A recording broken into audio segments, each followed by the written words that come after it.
Hello everyone, welcome to నేను నా పుస్తకాలు. వీడియోలోకి వెళ్ళే ముందుగా నా ఛానల్ని ఫస్ట్ టైం చూస్తున్న వాళ్ళు ప్లీజ్ సబ్స్క్రైబ్ చేసుకోండి. సబ్స్క్రైబ్ చేసిన తర్వాత పక్కనే ఉన్న బెల్ ఐకాన్ని ప్రెస్ చేయండి. సాయంత్రం కాలేజీ నుండి వచ్చింది సౌమ్య. ఇల్లంతా చాలా సందడిగా ఉంది. ఎందుకో తెలియక ఆశ్చర్యపడిందామె. శాంతమ్మ ఎదురుపడింది ఇంతలో. ఆమె ముఖం కూడా వెలిగిపోతుంది. రామ్మా రా, నీకోసం మంచి శుభవార్త ఎదురు చూస్తుంది. ఏంటమ్మా అది? బావ ఉత్తరం రాశాడు. ఓ, అంది ఎక్కువ ఉత్సాహం చూపించకుండా. నీకు రాశాడు, నీ గదిలో ఉంచాను. సరేలే, ఈ సెలవులకి బావొస్తున్నాడంట. అలాగా? సౌమ్య ఏదో చెప్పబోయి అంతలోనే ఆగిపోయి సర్లే తర్వాత మాట్లాడుకుందామనేసింది. స్నానం చేసి కాఫీ టిఫిన్ కానిచ్చి కొత్త చీర కట్టుకొని బావ రాసిన ఉత్తరం చదువుకో. నువ్వంటే ఎంత ప్రేమో, నీకెంత పెద్ద ఉత్తరం రాశాడో చూడు. సౌమ్య అక్కడి నుండి వెళ్ళిపోయింది నిరాసక్తిగా. శాంతమ్మ ఆమె వైపు తెల్లబోతూ భయంకరంగా చూసింది. తనలో తనేదో గుణించుకుంది. ఒక నిట్టూర్పు విడిచింది. గోడకి వేలాడుతున్న వెంకటేశ్వర స్వామికి దండం పెట్టుకుంది. సౌమ్య మెల్లిగా ఉత్తరం తెరిచింది. మై డియర్ సౌమ్య, క్షేమంగా ఉన్నాను. నువ్వు క్షేమంగా ఉన్నావని తలుస్తాను. జీవితంలో నేను నీకు రాస్తున్న మొదటి లేఖ ఇదే కదా. నీకు ఉత్తరం రాయాల్సి వచ్చింది, పెద్ద ఉత్తరం. అయినా నీకు విసుగేయదు, ఎందుకంటే నీకొక గుడ్ న్యూస్ ఉంది లోపల. మార్గరెట్ నేను క్లాస్మేట్స్మి. 2 ఏళ్ల నుండి కలిసిమెలిసి స్నేహంగా ఉంటున్నాం. స్నేహమే కాదు, ఆమె ఫ్లాట్ కూడా మా బిల్డింగ్లోనే. సాధారణంగా తను దొరకదు. దొరికితే ఇద్దరం కబుర్లు చెప్పుకుంటూ ఉంటాం. మొన్న ఆదివారం అంటే అమెరికాలో ఆటవడుపు లాంటిది. పిక్నిక్లకు, ఔటింగ్స్కో వెళ్ళిపోతారు. నగర వాతావరణానికి దూరంగా ఏ పల్లెకో ప్రకృతికో వెళ్ళిపోతారు. దినమంతా హాయిగా గడుపుతారు. రాత్రికి వస్తారు. మార్గరెట్ ఓ కారు తెచ్చింది. ఎవరి దగ్గర నుంచో నన్ను ఆహ్వానించింది. స్నేహితురాలు కనుక కాదనలేదు. ఆదివారం ఉదయం ఒక జలపాతం వద్దకి వేసింది ప్రోగ్రాం. చిన్న అడవి, ఒకవైపు కొండలు, చాలా అందమైన ప్రదేశం. రోడ్డు మీద కారాపి లాక్ చేసి లోపలికి ఓ మైలు నడవాలి. చక్కటి స్థలం. ప్రకృతి సౌందర్యం వెల్లువిరుస్తోంది. జలపాతం కింద స్నానాలు. కింద పడే నీరు కొలనులా తయారైంది. దానిలో లోటస్లు, ఒడ్డున మెత్తటి గడ్డి. ఎంత బాగుందో. కాసేపు జలకాలాడి ఒడ్డుకొచ్చి కూర్చున్నాం. మార్గరెట్ దంతపు బొమ్మలా ప్రకాశిస్తుంది ఎండ వెలుగులో. బంగారు బొమ్మలా ఉంటుందామె. శరీరంలో ఎక్కడా చిన్న మచ్చ కూడా ఉండదు. నీలి కళ్ళు, రాగిరంగు జుట్టు. అమెరికన్లలో ఆమె అందగత్తెలతో జమ. బాస్కెట్లో నుండి డ్రింక్స్ తీసింది. ఇద్దరం తీసుకున్నాం. 10 ఫుడ్స్ తిన్నాం. దాదాపు అర్ధనగ్నంగా ఉన్న ఆమె శరీరం మీద ఎండ పడుతుంటే ఆమె మరీ మెరిసిపోతుంది. హఠాత్తుగా ఆమె నా వద్దకు జరిగింది. నన్ను చేతుల్లోకి తీసుకుని నా పెదవులను ముద్దు పెట్టుకోబోయింది. ఐ లవ్ యూ రమేష్, అంది ఆవేశంగా. ఆమె మాటలు కోకిట పాటలంత మధురంగా ఉన్నాయి. ఆమెకు చక్కని అందంతో పాటు తీయనైన గొంతు కూడా ఉంది. ఆమె నన్ను గాఢంగా కౌగిలించుకోబోయింది. నిజంగా ఏ మగాడికైనా అలాంటి సౌందర్య రాశిని వదులుకోవడం చాలా కష్టం. చాలా నిగ్రహవంతుడు అయితే తప్ప తిరస్కరించలేడు. నేను ఆమెను విదిలించుకున్నాను. నిజంగా నాకే ఆశ్చర్యం వేసింది నేను చేసిన పనికి. ఆమె ఆశ్చర్యంగా నా వైపు చూసింది. సారీ, నీ ఉద్దేశం ఏంటి Ramesh? I love you Ramesh. నేను నిన్ను ప్రేమిస్తున్నాను, కానీ నేను నిన్ను ప్రేమించలేకపోతున్నాను. వాట్? నన్ను చూసి చెప్పా మాట. తలెత్తి చూశాను. నా కళ్ళ ముందు పరుచుకున్న సౌందర్యం సమ్మోహనకరంగా మందహాసం చిందిస్తూ మత్తెక్కిస్తూ ఉంటే కానీ నాలో ఏ వికారమూ కలగట్లేదు. సారీ మార్గరెట్, నేను నిన్ను ప్రేమించలేక నేను. నీ సౌందర్యం చాలా గొప్పదే నిస్సందేహంగా, కానీ ఎందుకు నువ్వు నన్ను ప్రేమించలేకపోతున్నావు అని కోపంగా అడిగింది. నాకు అదే తెలియట్లేదు. తెలిస్తే తెలియగానే తప్పకుండా చెప్తాను. But I'm sorry Margaret. నిన్ను అవమానించాలని కాదు, నిజంగా ఏదో శక్తి నన్ను ఆపేస్తోంది. నిజంగా నాకు చెప్తావు కదూ నువ్వెందుకు ప్రేమించలేకపోతున్నావో? తప్పకుండా చెప్తాను. చీకటి పడుతుంటే ఇద్దరం తిరిగి వచ్చేశాం. రూమ్కి వచ్చాక సీరియస్గా ఆలోచించాను. నేను మార్గరెట్ వంటి సౌందర్యని, ఐశ్వర్యవంతురాల్ని ఎలా తిరస్కరించగలిగాను? ఆ ప్రకృతి ఒడిలో, ఆ వాతావరణంలో, ఏకాంతంలో ఆ నీలికళ్ళ స్వర్ణకేశాల పాలరాతి బొమ్మను కౌగిట్లోకి తీసుకోకుండా ఎలా నిగ్రహించుకోగలిగాను? ఆ శక్తి నాకెక్కడి నుండి వచ్చింది, ఎవరిచ్చారు అని ఆలోచించసాగాను. ఆ రాత్రి కల్లోకి నువ్వు వచ్చావు. నన్ను చూసి చిరునవ్వు నవ్వావు. సౌమ్య, నాతో ఏమన్నావో తెలుసా? బావా, నువ్వు మార్గరెట్కి లోబడకుండా ఆపింది నీ మీద నాకున్న ప్రేమ. నా ప్రేమే నిన్ను బంధించింది. బావా, నువ్వు నావాడివి. నువ్వు నన్ను అంత గాఢంగా ప్రేమిస్తున్న పంతరంగంలో. అందుకే మార్గరెట్ నిన్ను ప్రభావితం చెయ్యలేదు. ఎటువంటి నిజమిది? కళ్ళు వీడి జ్ఞానోదయం అయినట్లనిపించింది నాకు. మార్గరెట్ దగ్గరికి వెళ్ళి అదే చెప్పాను. నేను సౌమ్యని ప్రేమిస్తున్నాను, అందుకే నిన్ను ప్రేమించలేకపోయానని. ఆమె ఆశ్చర్యపోయింది. ఆమెకు మన భారతీయ సంప్రదాయాల గురించి కొంచెం చెప్పాక అర్థం చేసుకోగలిగింది. సౌమ్య, ఇలా జరిగింది. ఇది ఒకంతకి మంచిదే. మార్గరెట్ ప్రేరేపణ వల్ల నేను నిన్ను ప్రేమిస్తున్నానన్న నిగూఢ సత్యం బయటపడింది. నిన్ను చూడాలని, నీతో మాట్లాడాలని ఎంత తహతహలాడిపోతున్నానో తెలుసా? నీకు ఉత్తరంలో రాయడంలో కొంత ఊరట లభించింది నాకు. నిన్ను చూడాలి, నీతో మాట్లాడాలి, నీకు నా ప్రేమను నివేదించాలి, అలాగే నీ ప్రేమను అందుకోవాలి. కొన్ని రోజుల్లో సెలవులు ఇస్తారు యూనివర్సిటీకి. ఈ సెలవులు రాగానే ఇండియా వస్తాను. నీకోసం, నిజంగా నీకోసమే వస్తాను సౌమ్య. ఈ ఉత్తరానికి వెంటనే జవాబు రాస్తావు కదూ? ఆ లేఖలో నీ ప్రేమనంతటినీ నింపు, నా హృదయానికి సాంత్వన కలిగించు. ఇట్లు రమేష్. ఉత్తరం చదవడం ముగిసిందేసరికి సౌమ్య ముఖం పాలిపోయింది. ఆమె కళ్ళు ఒక్కసారి రమేష్ మెదిలాడు. అంతలోనే ఆ చిత్రం చెదిరిపోయి రమేష్కి బదులుగా సారథి మెదలసాగాడు. ఒక్కసారి ఆమె లేచి అల్మారా తెలిసింది. దంతపు పెట్టెలో భద్రంగా రాసిన ఉత్తరం బయటకు తీసింది. ఆ ఉత్తరాన్ని చదువుకుంది. త్వరగా బట్టలు మార్చుకుని మేడ దిగి గ్యారేజ్లో నుంచి కారు బయటికి తీసింది. ఎక్కడికి సౌమ్య అని అడిగింది శాంతమ్మ. ఆమె జవాబు చెప్పకుండా రివ్వున కారుని పరిగెట్టించింది. మేడ మీదకు వచ్చి సౌమ్య గదిలోకి చూసింది శాంతమ్మ. నేల మీద చెల్లాచెదురుగా పడున్నాయి కాగితాలు. వాటన్నిటినీ దగ్గర చేసి బొత్తిగా పెట్టింది. సౌమ్య పుస్తకాల ర్యాక్లో ఆ ఉత్తరాన్ని భద్రపరుస్తూ ఆత్రుత ఆపుకోలేక చదివింది. శాంతమ్మ కళ్ళు ఆనందంతో మెరిశాయి. ఆమె ఆనందంగా మేడ దిగి వెంకట్రామయ్య గదిలోకి పరిగెట్టింది. ఏవండి, ఏవండి, ఏంటి? నేను చెప్పిందే నిజమవుతుంది. ఏంటి? రమేష్ ప్రేమిస్తున్నాడండి. ఎవర్ని? నిన్న? నన్ను కాదు, మన అమ్మాయిని. ఓ, నీకెలా తెలిసింది? అమ్మాయికి ఉత్తరం రాశాడు, చదివాను. అతనెంత బాగా రాశాడని. ఏమైనా అల్లుడే. ఫారిన్ చదువే. సౌమ్యకి అతను రాసిన ఉత్తరం నువ్వు చదివావా? నీ మూర్ఖత్వానికి హద్దు లేదు. తప్పు కదా అలా మరొకరి ఉత్తరాలు చదవడం. పరాయిదేం కాదుగా, మనమ్మాయే. ఎవరైనా కానీ మరొకరి ఉత్తరాలు చదవడం ఎంత తప్పు. అందులోనూ మామూలు ఉత్తరం కాదు, ప్రేమలేఖ. బాగుందని చదివాను.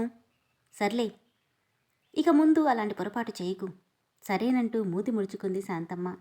కోపం తర్వాత, ఏదో చెప్పాలని వచ్చావు? అరే, మన రమేష్ సౌమ్యని ప్రేమిస్తున్నాడు. ఈసారి సెలవులకి అతనొచ్చేది మిమ్మల్ని నన్ను చూడటానికి కాదు, సౌమ్య కోసం. మంచిదే. చిన్న ఐడియా. ఏంటి? ఇనుము వేడిగా ఉన్నప్పుడే వంచాలంటారు.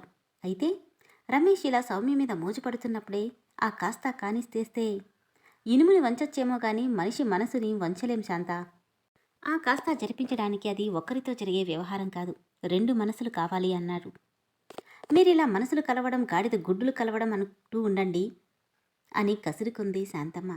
అయితే వాళ్ళది మన కాపురంలాగే తెల్లారుతుంది అన్నాడాయన. మన కాపురానికి ఏమొచ్చింది ఇప్పుడు? అది నీకు తెలీదులే. కానీ ఈ ఒక్క విషయంలో నా మాట విను. సౌమ్యకి నచ్చితేనే రమేష్ పెళ్లి చేయడం గురించి ఆలోచించు. దాని మొహం దానికేం తెలుసు? మీకే తెలియవు మంచి చెడు ఇన్నేళ్ళొచ్చినా. అయినా రమేష్కేం తక్కువ? అందగాడు, చదువుకున్నవాడు, బోల్డెంత డబ్బు. సౌమ్యకి ఇంతకంటే గొప్పవాడు ఎక్కడ దొరుకుతాడు? పెళ్ళికి కావాల్సింది గొప్పతనం కాదు, మనసులు కలవడం. రమేష్ సౌమ్యని ప్రేమిస్తున్నాడు. సౌమ్య కూడా అతనంటే ఇష్టపడాలిగా. ఒక్కసారిగా శాంతమ్మ రెచ్చిపోయింది. దానికి అతనంటే ఇష్టమే. మీరేవో పుల్లలు వేసి దాని మనసు విరచకండి. అమ్మాయికి నచ్చితే తప్పకుండా జరుగుతుందిలే. దానికి నచ్చినా మానినా జరిగే తీరుతుంది. జరిపించి తీరతాను అంటూ కోపంగా వెళ్ళిపోయింది శాంతమ్మ. ఆయన బాధగా జాలిగా నవ్వుకున్నాడు. సారథి తన గదిలో కూర్చుని ఒంటరిగా సౌమ్యకు రాసిన ఉత్తరం చదువుకుంటున్నాడు. మధ్యలో చిరునవ్వులు నవ్వుకుంటున్నాడు. గుమ్మం దగ్గర వరకు వచ్చి అతన్ని చూసి ఆగిపోయాడు మోహన్. ప్రేమలేఖ, good luck. ఏమైనా సాయం కావాలంటే అడుగు. ఇది చాలా రోజుల క్రితం రాసింది. నా తృప్తి కోసమే, తప్ప అందజేయడానికి కాదు. అది మంచి పని కాదు బ్రో. పోస్ట్ చేయని ఉత్తరం, బయటకు చెప్పని ప్రేమ బహు ప్రమాదం. నా మాట ఇచ్చేయండి ఇవాళ, శుభస్య శీఘ్రం అన్నాడు. లేదు, ఆమె ఎక్కడ, నేనెక్కడ? ఆమె నాతో స్నేహం చేయడమే ఆశ్చర్యకరం. ఇంతలో గేటు ముందు కారు హార్న్ మోగింది. కిటికీల నుండి చూశాడు మోహన్. అదిగో సౌమ్య వచ్చింది, గుడ్ లక్ అంటూ ఉత్తరం సారథి దగ్గరే ఉంచేశాడు అతను చూడకుండా. లోపలికి రండి సౌమ్య. మీరే రండి, కారు తలుపు తెరిచి ఆహ్వానించిందామె. కారు పరిగెట్టింది. ఇంతలో బీచ్ వద్ద దిగి ఇద్దరు ఇసుకలో నడవసాగారు. సారథి, ఇలా హఠాత్తుగా ఇక్కడికి మిమ్మల్ని ఎందుకు తీసుకొచ్చానో తెలుసా? తెలీదు. కళ్ళు మూసుకోండి. సరేనంటూ కళ్ళు మూసుకున్నాడు. ఆమె తన ఉత్తరాన్ని అతని ఉత్తరాన్ని తన పర్సులోకి మార్చి అతనికి చాలా దగ్గరగా వచ్చి ఐ లవ్ యూ అంది తీయగా. సౌమ్య ఆనందంగానూ ఆశ్చర్యంగానూ అరిచాడతను. అవును సారథి, ఈ మాట చెప్పడం ఆలస్యమైంది కానీ అంటూ అతను తడబడ్డాడు. ఏమిటి? అతను thank you very much Soumya అని. నువ్వు చాలా ఐశ్వర్యవంతురాలివి, నేను సామాన్యుణ్ణి. మన ప్రేమ ఫలించడం కష్టం. ఫలించినా నువ్వు పేదవాడితో సుఖపడలేవు. ఏ లోటు ఎరగకుండా బతికిందానివి. నా వంటి వాడితో చాలా ఇబ్బందులు ఎదుర్కోవాల్సి వస్తుంది. సారథి, నేను నిజం చెప్తున్నాను సౌమ్య. నువ్వు ఆలోచించకుండా తొందరపడ్డావు. నీకు నేనంటే ప్రేమ లేదా? ఉంది కాబట్టే. సారథి, నేను చిన్నపిల్లని కాను, తొందరపడలేదు. చాలా ఆలోచించే చెప్పాను. నువ్వు నన్ను ప్రేమిస్తే మన ప్రేమ ఫలిస్తుందనే నా ఆశ. నీ సహకారం ఉంటే మన ప్రేమ నిశ్చలంగా అవతలికి తీరం చేరుతుంది. ఐశ్వర్యం అంటావా? నాకు దీని మీద వ్యామోహం లేదు. నీ ప్రేమ ఈ ఐశ్వర్యం కంటే చాలా విలువైంది. నీతో ఎలాంటి జీవితం గడపడానికైనా నేను సిద్ధమే అని సిన్సియర్గా చెప్పిందామే. ఐ లవ్ యూ సౌమ్య అన్నాడతను. ఒక్కసారిగా ఇద్దరు ఒకరికొకరిట్లో ఒకరు కరిగిపోయారు. కొన్ని క్షణాలు పరవశంతో కాలగమనమే మర్చిపోయారు. వారి ప్రేమను తన సాయశక్తులా దీవిస్తున్నట్టు ఉరకలు వేస్తూ వచ్చిన సముద్ర కెరటం ఒకటి వారిని తడిపి ఆశీస్సులతో ముంచెత్తింది.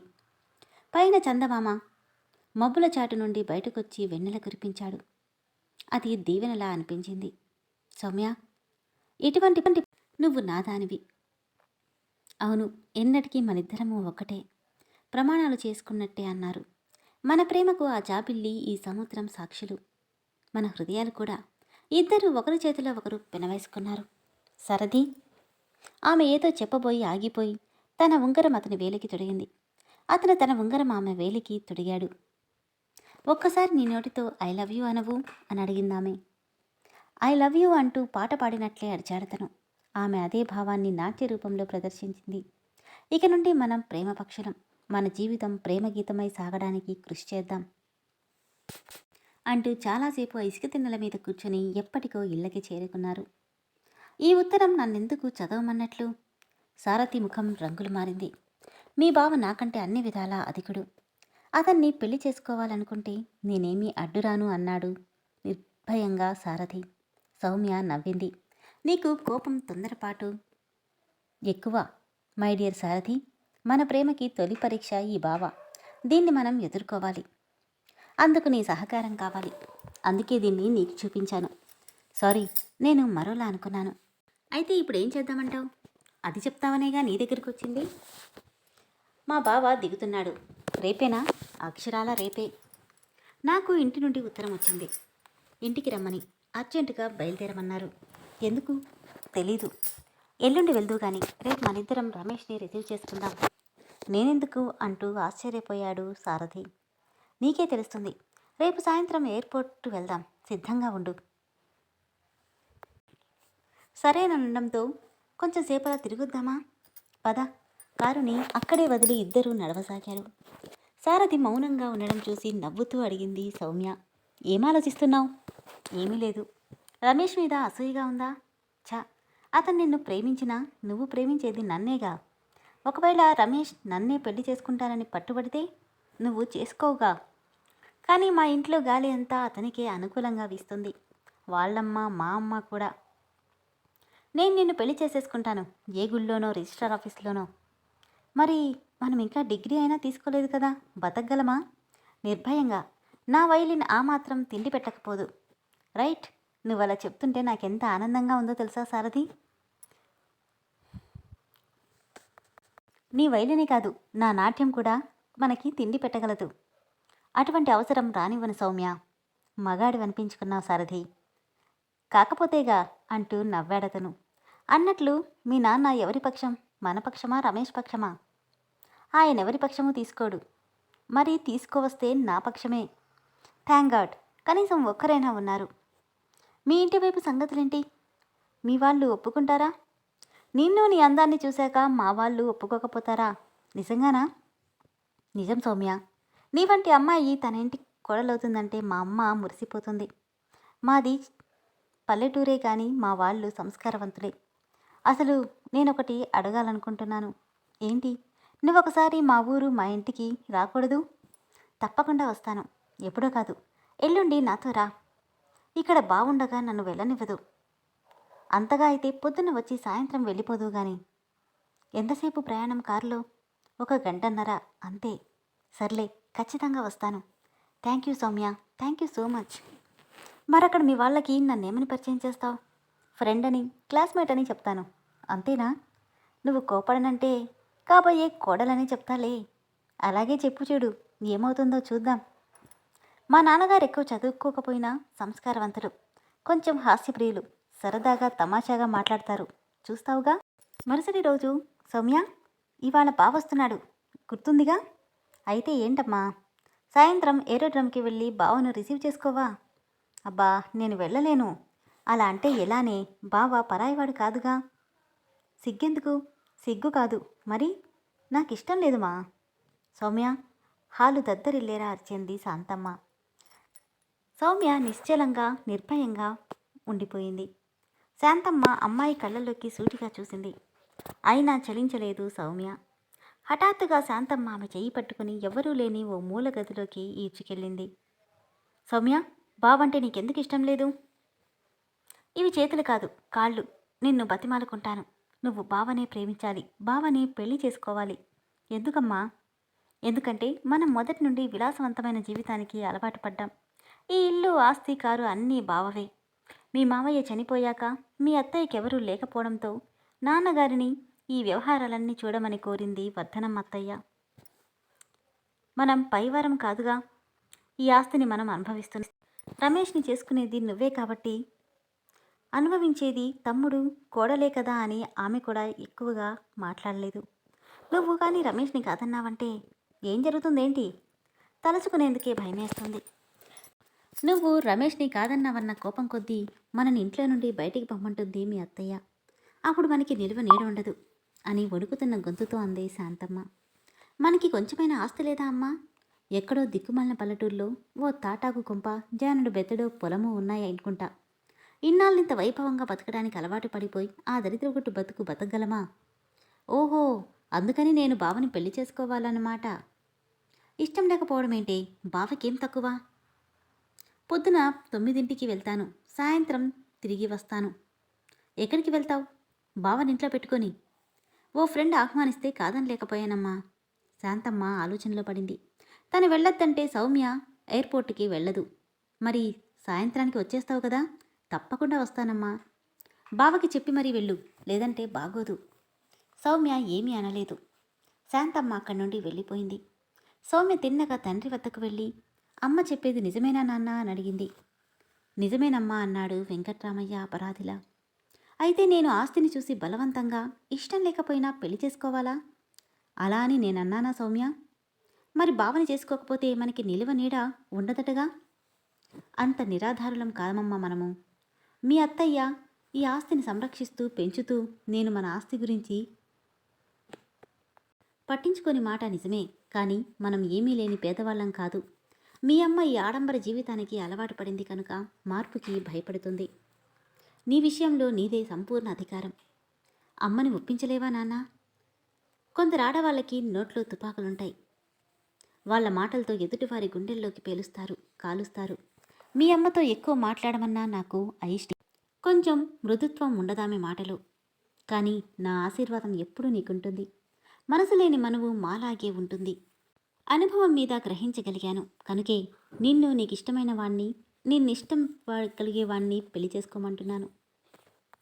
వివాహంలో ఒత్తిడి, బలవంతము ఉండకూడదని నా ఉద్దేశం. సౌమ్య తండ్రి వైపు జాలిగా చూసింది. అమ్మా, నీకు భర్త ప్రేమ కంటే, కూతురి సంతోషం కంటే ఐశ్వర్యమే ఎక్కువ. నిన్ను చూస్తే జాలొస్తుంది అనుకుంది. మీ అమ్మ వల్లే నేను ఇక్కడ బందీనైపోయాను సౌమ్య. ఈ ఐశ్వర్య జీవితాన్ని ఒక పట్టాన వదల్లేకే నన్నిక్కడ బందీని చేసి జయించింది.